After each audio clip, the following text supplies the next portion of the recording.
little birds in the neighborhood wound up telling me that that black kid, the 14-year-old that I tried to treat decent and equal, was the one that got it and was bragging to his friends about it. Well, he had told me that his father was a trash guy, a trash man.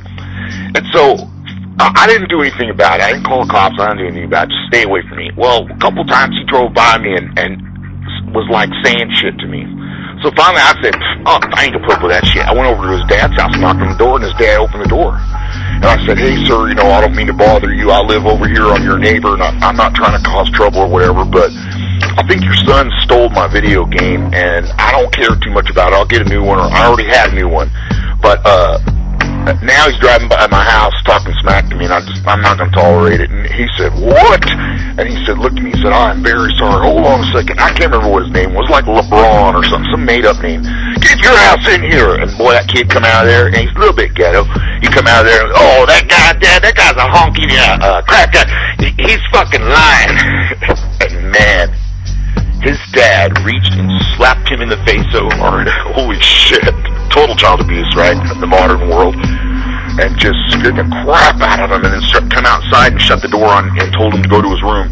And came out and told me, hey, I'm very sorry, I will get your game back. If he doesn't get the game back, I'll get the money from him, and he will buy you a new game. And I was like, no, I already got a new game. It's cool. I just don't want him to come by my house, and no disrespect. And it's all good. It's all good. No disrespect, but no, that's cool. We're done with our business together, him and I. And that was the last I ever heard of it. But you know, I tried to be nice. Try to be nice, you know what I mean? One time when I was a paramedic, this guy was dying from a heart attack.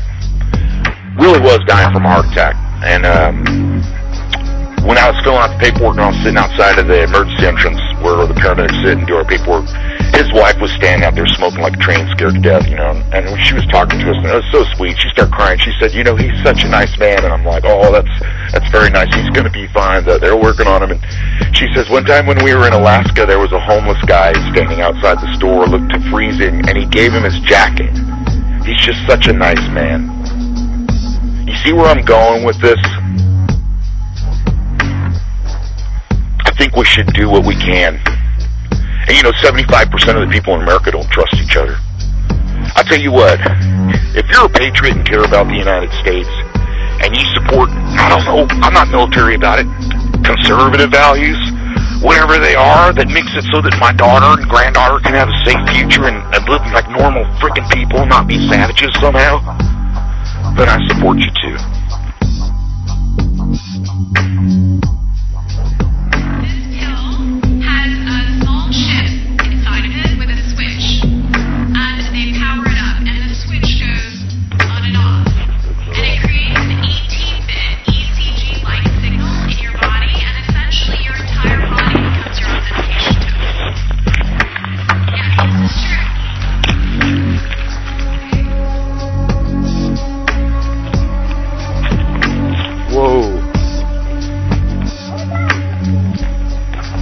Why do you gotta be so spooky all the time? Okay, so wait, it's really true. So what this means is that becomes my first superpower. I really want a superpower. It means that my arms are like wires, my hands are like alligator clips, and I touch my phone. Graph again. Come on, old mare. I'm authenticated in. It's the first superpower. Like, I want that. This is FDA clear. So here's the thing. This is not science fiction.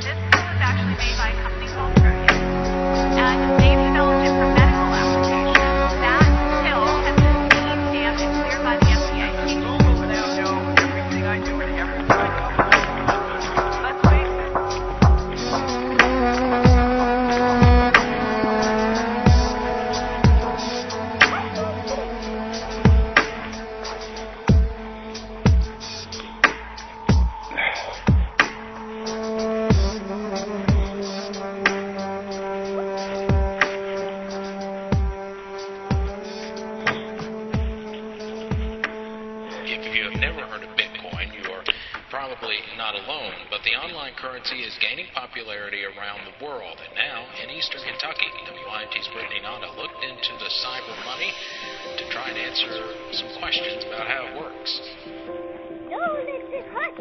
City commissioners in Vico recently passed a measure to pay its police chief in Bitcoin.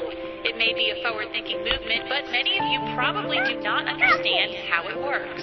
Bitcoin is a new currency. This wants me to graph. Dollar, yen, euro, every other currency. Because I haven't mowed the lawn in a long time. Final thought from you, because you say openly in your essay that you're reserving judgment on all of this as we learn more over the next several weeks. But one of the things that you talk about in a broader perspective is global powers trying to rearrange themselves into a new global world order. What we're seeing is a kind of a concerted pushback by these three countries. I think we have to watch it carefully to see whether, in fact, this is the opening of a new moment in international history. Very interesting. Whether, in fact, this is the opening of a new moment in international history. New mystery surrounding One World Trade Center. For about a year, New Yorkers have reported hearing an eerie sound coming from the newly constructed building. They call it haunting, and it's got a lot of people talking. Rick Leventhal joins us now. So, Rick, you went there, you did some investigative work. What did you learn? Well, there's clearly a noise. It's not clear exactly where it's coming from. It create a sound that some are calling eerie, haunting, even moaning. The whistling was first reported by the Tribeca citizen on the day after Thanksgiving, a man who lives a couple blocks from the laying down on the horse feet. Trade Tower paper, and said he first heard the sound during Hurricane Sandy last year and assumed it would be eliminated when the building's framework was finished and the windows installed. Well, then, last week in the middle of the night, the neighbor says the tower began whistling again with a slightly different two-toned cry, calling it unmistakable and very chilling. So here it is, and you can judge for yourself.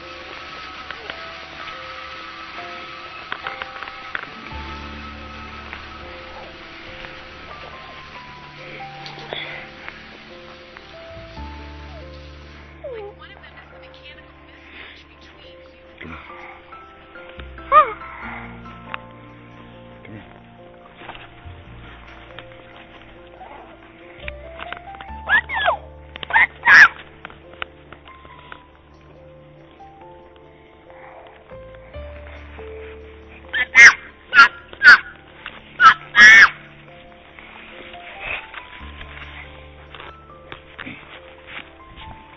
Come on.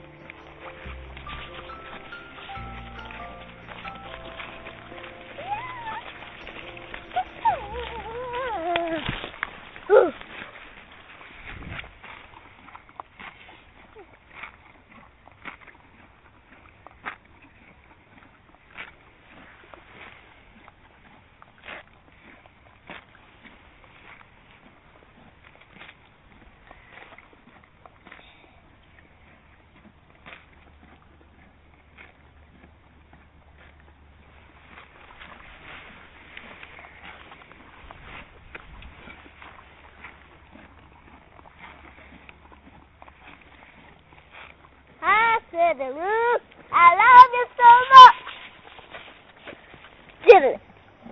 Dun, dun, dun, dun.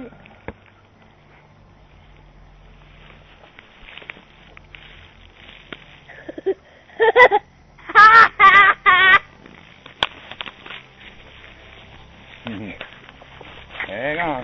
Yay!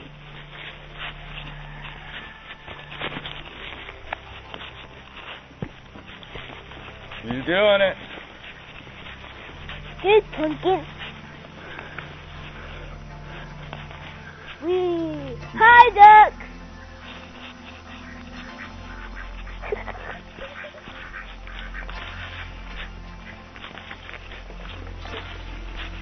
Hi, Santa Lou.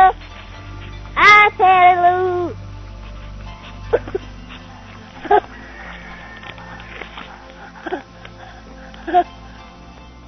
Apple.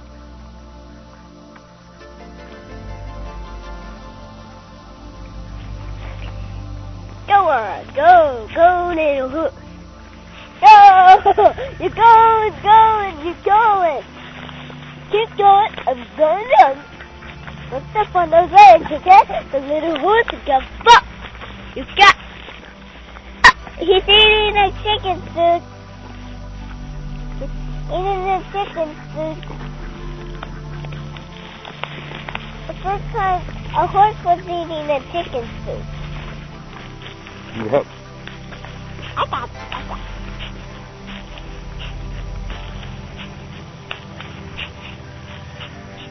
Hi, kitty cat. I scared the kitty cat. You did. He thought I was coming.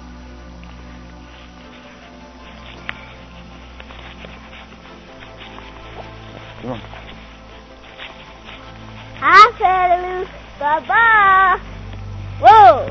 Who's got her? Here you go.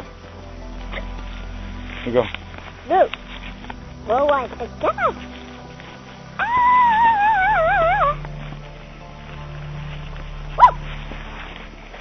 Going too fast. Bye!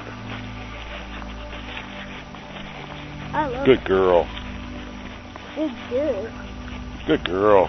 Good girl. She wants another treat. Here we go. There. Next. Come on. Come on. Come on. You do it. Don't ask you too much. She's more interested in eating grass.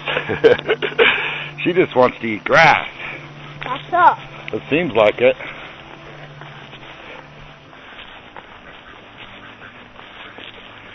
We're going to have to get you a little pony or something. If you like riding that much. I ride a pony. Instead of this old worn out mare, I don't care no more. Come on, let's go. Turn. All we can do is left turn. Not falling off, are you? No. Oh, good.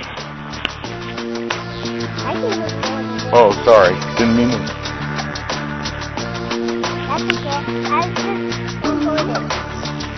I never fall when I don't fall. Because very fast, I go not very tall.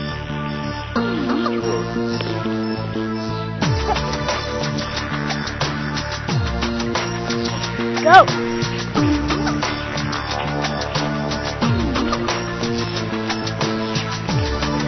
Tectonics are boxy and rigid, humans are curvy and soft. That's a mechanical mismatch. Well, a researcher at the University of Illinois, his name is Dr. Rogers, what he did is he founded a company and they started making electronic tattoos. So I'm wearing one here on my arm. Do we have a camera to get a... This is a developmental system made by MC10, and it has an antenna and some sensors embedded in it. And what we plan to do is work with them to advance a tattoo that could be used for authentication. Now, it may be true that 10 to 20-year-olds don't want to wear a watch on their wrist, but you can be sure that they'll be far more interested in wearing an electronic tattoo, if only to piss off their parents. That's something that you wear, but you could also imagine including authentication in just your daily habits. So I take a vitamin every morning. What if I could take vitamin authentication? What? Vitamin authentication. Look, I have one right here. Well, here, I'll let you hold it. Would you like to hold it? I'll hold it. Okay. So this... You guys see it? This pill has a small chip inside of it with a switch. And they power it up, and the switch goes on and off.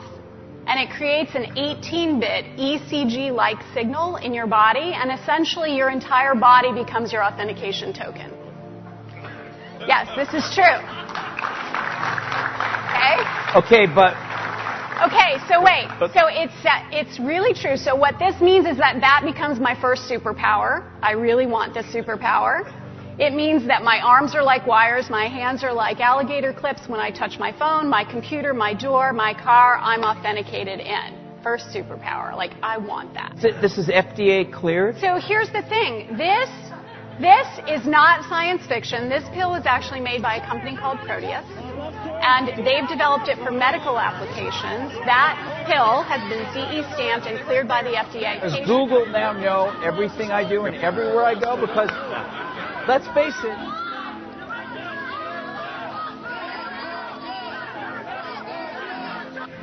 Amy, we're going to get you out of here very soon. Yes, we have.